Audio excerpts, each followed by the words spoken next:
My. Hello, everybody. Welcome to Tea Time Tuesday. Oh my God. I really don't have a lot on this table, only because I'm not really eating a sandwich today like I normally do. For some reason, I don't know, I woke up really hungry, and then I had to go to the store because I was looking for something. And then when I came back, I was like, I can't believe how hungry I am, and I'm not going to be able to wait until, until Tea Time Tuesday, for me to eat. I need to eat something now. So I ended up just making, some over easy eggs with toast and an orange. And because I'm going to be... My son right now is just going to Little Caesars, and he goes, "Oh, you want some of those garlic cheesy sticks?" And I was like, "Yeah, yeah." So he's gonna go get that, and I'm gonna have a few of those, and then I want to make a hamburger with a nice size hamburger to eat with a bacon burger. Actually, is what I want. So I have a taste for a bacon burger, and I was like, you better slow down because you already have bread, those little mandolin breads with butter, and then and eggs and that. You already had coffee, and then you're talking about, then you want to eat like for Tea Time Tuesday and have a sandwich. Then you want to eat bacon burgers. Like, no, you can't eat all that. You're going to have to trim somewhere. So I said, that is so true. I got to trim somewhere.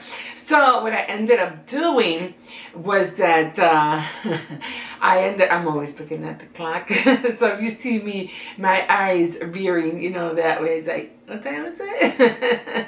I do have a watch, but I just hate putting it on, taking it off, putting it on, taking it off, because I wash a lot of dishes, and I do baking, and then I gotta cook, and the thing that scares me the most is it getting wet. You know what I mean? Or flour getting into the grooves of the watch or something, and then it not working. But I do have one. Let me see. So, I wonder, I'm just I'm always veering off. My mind is always going, then I always have to backtrack on what I was talking about. So, okay, so then I said, all right, so I don't want you eating too much, so you need to, what are you going to eat? And what happened is that I remember getting these biscuits, and I don't know why they're so famous, but they are. So here's my teacup. Here's my tea, and thank you so much for joining me for a cup of tea today. And I can't wait to sip on this. And they're called biscoff biscuits. I don't know what the fascination is about these, but I said, you want to know what? I want to try them. I want to try them. So instead of having a sandwich, I'm going to have a couple of these. So let's fry them. Let's fry them. Already the smell by itself is like, ooh, it smells good. I like anything with anise or cinnamon, with cinnamon in it. And that's what these taste like. As a matter of fact, these smell like, ooh, and they're nice and brown. Oh, they smell good. These smell like those, I don't know if you remember, they were like Christmas cookies. I think Salerno made them, and they would come in shapes of, what were they? They would come in shapes like wreaths, bells, Christmas trees. Well, they used to be better when I was small. Now there's hardly nothing on there. And the imprint, ornaments, you can literally see the grooves of the imprint of the ornaments.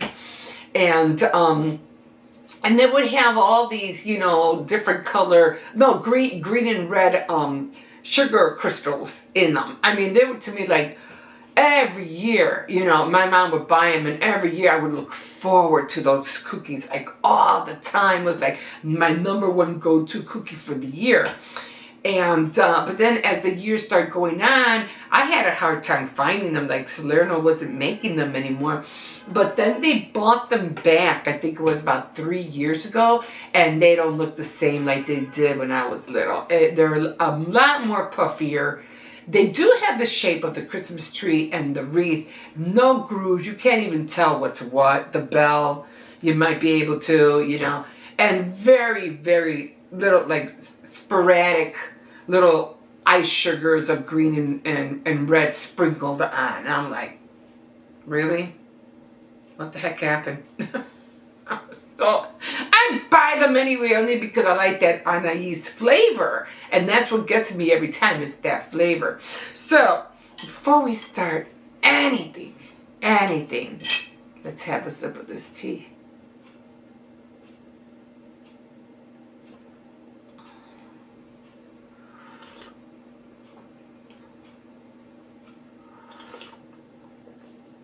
I'm sorry about the slurping, but it tastes so good. So I don't know. People say you're supposed to dunk it in the tea, but here's my little problem. I have a little tiny little problem. I don't like seeing crumbs in my tea. No.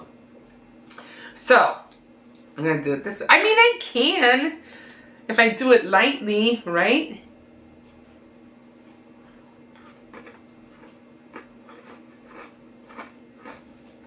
What does it say on here? Oh, it has the brand name Lotus. Lotus. Oh yeah, these are good. These are really good. Almost reminds me of the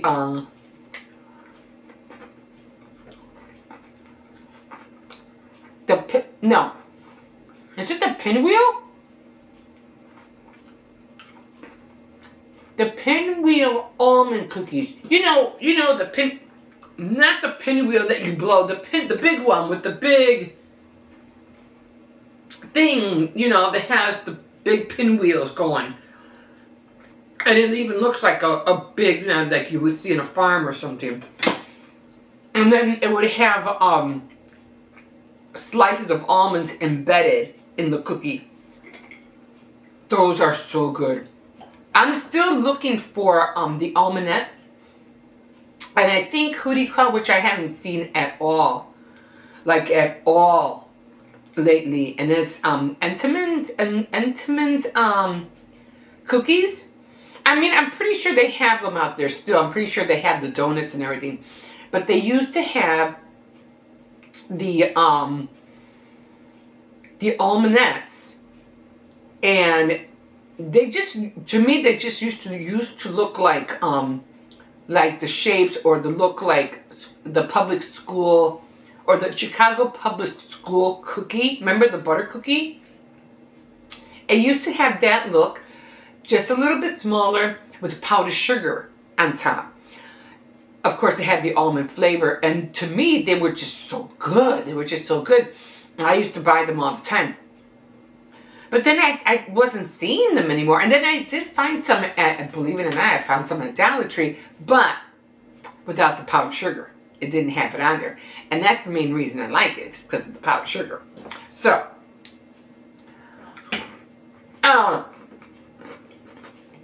yeah. These are good. If you ever want to make a cheesecake and put this in a food processor and make this the crust, oh, can you imagine? Good cookie.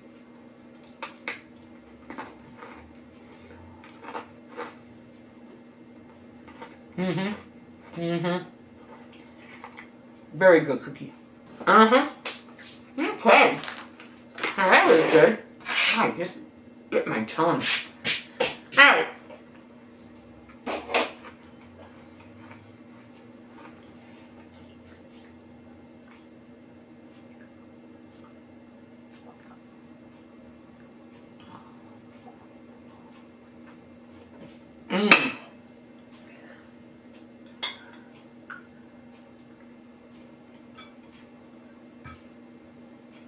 I was looking forward to this, you know, for a while. Okay, I'm going to sit this over here. And, I didn't bring a napkin. Oh, hold on. I got one. I got one.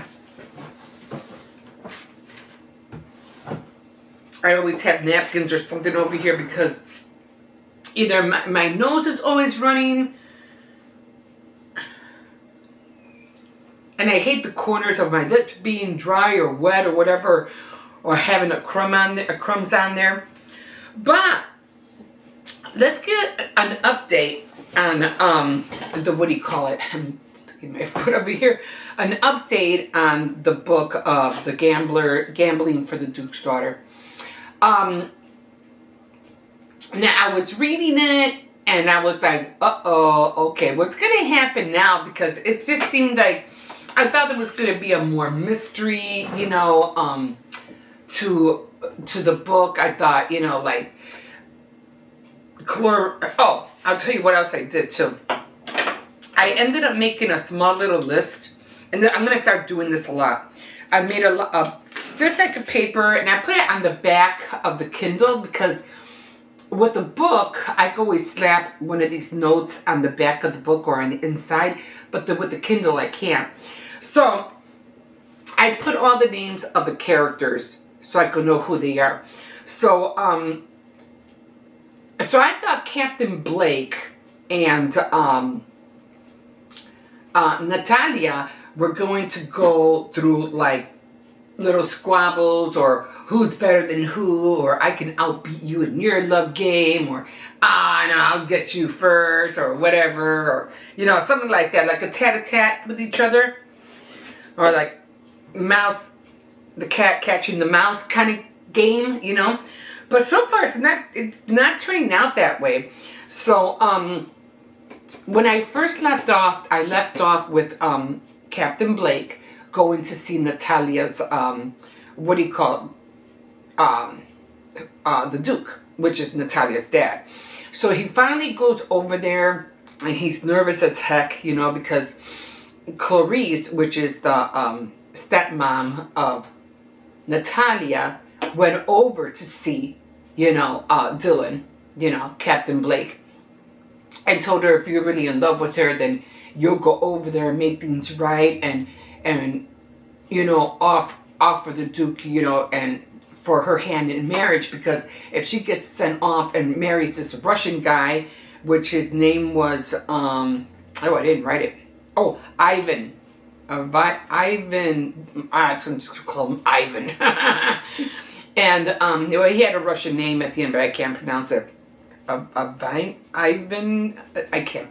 Anyway. Apparently he was the kind of dude who was like way older than her, and you know, Captain Blake or Dylan, he knew how he was, and he was like, you know, finally when the, you know, Your Grace finally accepted Dylan in the house and they were talking and stuff like that, he goes, oh, you know Ivan, and he's like, yeah, I used to we used to be together, he used to be under his command or something like that. And he goes, so I'm not sure, maybe I'm losing this, but he kind of knew him and said, no, he would be like totally wrong for her because he would be not physically abusive, but verbally abusive. And he didn't want her to be in that situation, or that eventually he would get tired of her and then she would just end up being ignored. And he didn't want that. And he said, oh, so you know who this guy is? He goes, yeah, and I don't want that for your daughter. And then on top of everything else, you know, about what happened inside the garden. And, you know, back in that day, it was just a scandal. It was a grand spectacle. And she had to be saved from that, because then nobody was going to want to marry her, be with her, regardless of her dowry or whatever. You know, it was you know, she was like marred, or how would you say it, like tarnished already. Not her, but her character, you know, who, not her character, but her, oh my God, what is that called? Your persona, what is that called? I forgot what it was called. But the person you betray, you betray to be that, you're supposed to be what, a princess or whatever. But he did very well to convince the Duke to have her hand in marriage, and finally he called Natalia in and to let her know that, okay, I'm gonna let you and Dylan marry. And she's like, okay, like, don't I have a say in this? Like, you're gonna marry the guy, you like it or not, and you're gonna get married on this day. I already set the date. And they're like, whoa, what?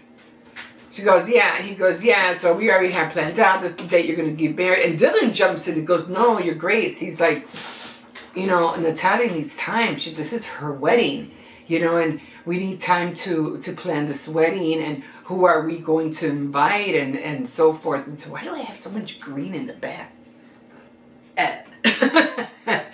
So he's trying to convince the Duke to let her have her day, And then Clarice like, yes, of course. She's like, this is her wedding. We have to get her. We have to prepare for the dressing. We have to prepare for the food. And then see, in the Duke's eyes, he's like, let's just hurry up and get you married so we can get rid of the scandal. Like, let's get over it. Let's move on. But when it came to planning the wedding, Clarice and Dylan were all for, Natalia having her day, her wedding day. And then finally, when they were going back and forth, she had to like, what, you're all talking about my wedding, like I'm not even here, And so she was hearing this and all that, and she goes, you know what? Let's just do what my dad said. We'll just get married on that day and be done with it. It's like she didn't even care anymore. It's like they're planning all this and they're not even asking me or anything. They just want it done. So if that's the case, let's just do it. So she didn't care, and then Dylan's like, but it's your wedding, don't you want to? She goes, no, let's just do what my dad said. He already set the day. I'll marry you on this day. Everything will be fine. So that's where I got to that point. But then she's like, do I really want to go through with this? Do I really want to marry him? Do I really want to be married under this kind of pressure? Like having to be in his arms, and then not wanting to be in his arms because of everything that has happened. I mean, am I going to learn to love this man, even though I do love him, but I don't know, and everything's just going through her head, like she doesn't even know why she's doing this, So it's getting to the point where now it's like, I'll marry you, I'll do it, but I don't know how this is going to work out. Like, fine. Yeah, just giving in. Fine, we'll do it. Dad's away. And then she's like, how is it going to be, on the outcome, and then having to, she was even thinking about, having children, how's that going to work out and all that. So that's where I'm at now. Then what do you call it? And then she felt sorry for Michael because Michael did want to marry her too. But again, Michael, he just wanted her for, for the money. And then Dylan, he goes, fine, so when we get married, we're going to leave to Scotland or wherever it was, where his estate was. And then the Duke said, no.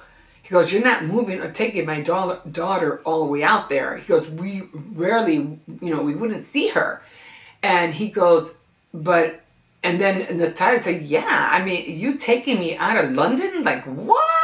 Are you crazy? So, and then he goes, but I thought you wanted to live a peaceful and quiet life, and we can do that in Scotland. Nobody will bother us, and we'll have, everything to ourselves, like living the simple life, in other words. And then she thought about it, and she goes, that might not be a bad idea. And then again, to get away from the scandal and all the hearsay, let everything die down, and next thing they'll just start talking about somebody else. The Duke agreed. He goes, that's a good idea. We'll do that instead. And then Natalia jumped on board too. She goes, yes, that's a, very good idea. So now she is, planning on going and marrying Dylan, leaving with him. And he goes, yeah, but you have to, make sure that you come and, bring my daughter to visit. He goes, oh, whenever she wants to come, I'll bring her, of course, It's always that way, it's always that.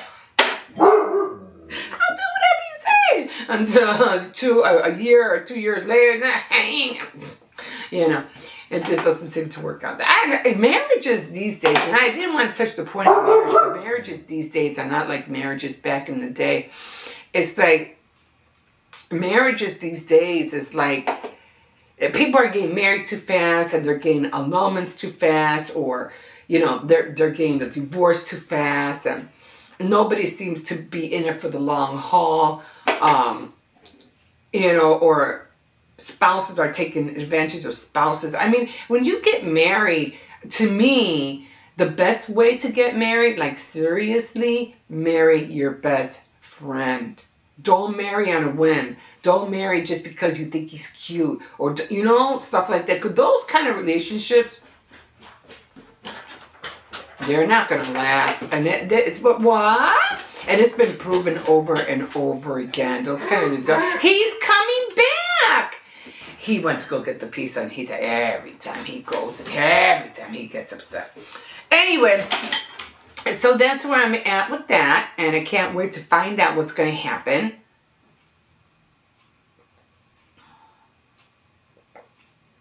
I gotta find a way to keep my tea warm.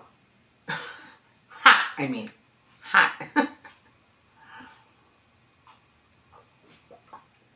I mean, isn't that the way they used to do it in the olden days? I mean, back then, it wouldn't be hot anymore, but it would kind of be like lukewarm, and it would still be nice to drink.